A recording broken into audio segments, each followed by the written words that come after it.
RT1, while doing his utmost to avoid the political limelight, John A. Costello answered when duty called. David McCullough profiles the reluctant Taoiseach. You don't usually associate a golf course with politics, but here in Portmarnock in February 1948, one golfer wrestled with a momentous political dilemma, whether to accept the unexpected offer to become Taoiseach. I nearly passed out when I heard it. I said, ridiculous. I then met my colleagues and they put the pressure on me anyway. He was really felt to be a leader, and none of that ever turned into any form of arrogance. He was a great public speaker. He had a certain gruffness about him which was attractive. He was a man of enormous energy. 12 men have led Irish governments, and among them John A. Costello was unique. Some made a show of reluctance to take the job, but he was the only one who genuinely didn't want it and actually fought against taking it.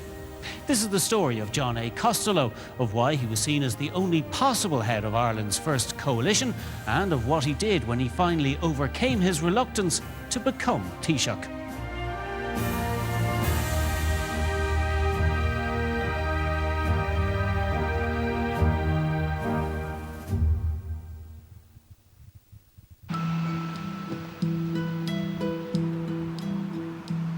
John A. Costello was born here in the home of his parents, just off Dublin's North Circular Road, on the 20th of June 1891. The youngest of 3 children, his father was a mid-ranking civil servant and his upbringing was relatively modest. He was a Christian Brothers boy, attending the local O'Connell schools. I remember the day he became Taoiseach, my father had been in the same class with him in O'Connell schools, and he dug out a photograph that he still had of their class, and he said, "You will recognise Jack Costello straight away because he's the only boy in the class with a watch chain." That might suggest that in some ways Jack Costello was an ostentatious sort of flamboyant person, where it was the exact opposite. Costello was a strong student, winning a scholarship to UCD. He arrived in 1908 to an institution in the middle of great change. What had been a Jesuit college from the mid-19th century became a university of the kind we know today as a result of the passage by the Liberal government in London of the Irish Universities Act of 1908. We hadn't even a chair to sit on. We were walking around Stephen's Green, wasting our time until the National University authorities made up their mind to give us some professors to lecture us to.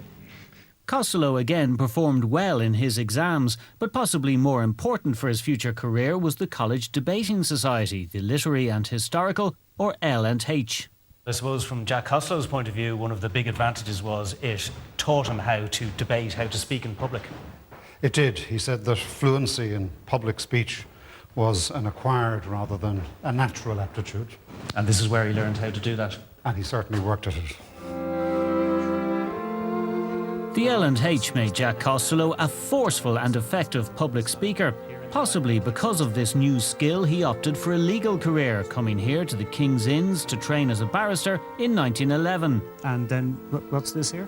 This is the, the Benchers Minute Book, and including the year 1914. And it just records the meeting when they decided to award the prizes. So we have James F. Morris in first place, and then we have Arthur Black in second place, and John A. Costello in third place, actually, in those final exams. Yes, yeah. Third prize, done well, but not quite top of his class. At that stage, the bar was a predominantly unionist institution.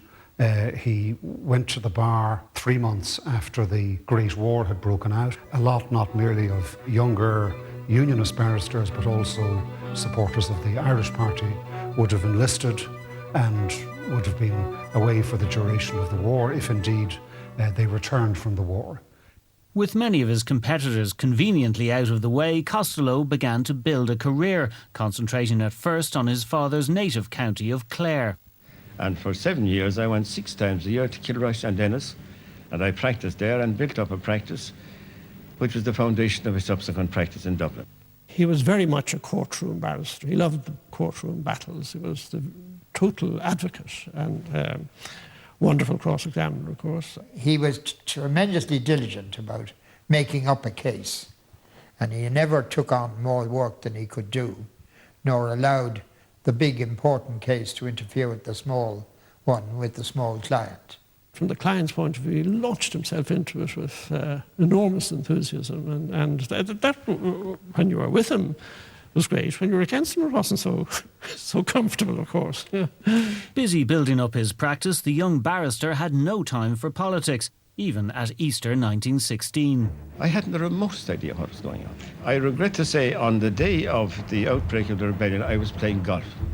I was coming home on a bicycle from Finglas Golf Club and had the greatest difficulty in getting through that barricade.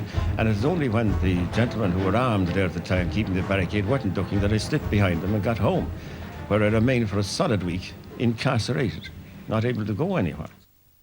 In 1919, he married Ida O'Malley. A committed family man, he and his wife went on to have 5 children, with a family home in Herbert Park in Dublin 4. He could work away at his briefs as we were all up in his study around the one fire that was in the house that had many cold rooms. And he worked away most evenings from 8 to about midnight or 1 o'clock. And we, during the homework, are listening to the radio, 6:30 Radio Wearing, 9 o'clock BBC. He had also started his career in public service, becoming Attorney General in 1926 at the age of just 35. As W.T. Cosgrave's chief legal advisor, Costello played a key role on the international stage as Ireland and the other dominions pushed the boundaries of the Commonwealth to secure greater freedom from British control. In 1932, Cosgrave's government was defeated by Eamon de Valera's Fianna Fáil. Within a year, Costello entered active politics after the unexpected death of his good friend Tom Finlay. My father was a Commonwealth LGD and died in November 1932. De Valera declared a general election in January 1933, and at that, Jack Costello was elected for the same constituency, in effect for the vacancy created by my father's death. The 1933 election was bitter and violent, with Republicans attacking opposition meetings, which were defended by a new group, the Army Comrades Association, better known as the Blue Shirts. Led by former Garda Commissioner Owen O'Duffy, the Blue Shirts adopted some of the trappings of continental fascism. Later, they merged with Cumann na nGaedheal and the Centre Party to form a new political group, Fine Gael. The Blue Shirts claimed to be defenders of free speech. De Valera's government regarded them as a threat to democracy and made determined efforts to use the law against them. As a barrister, Costello played a key role in defending the Blue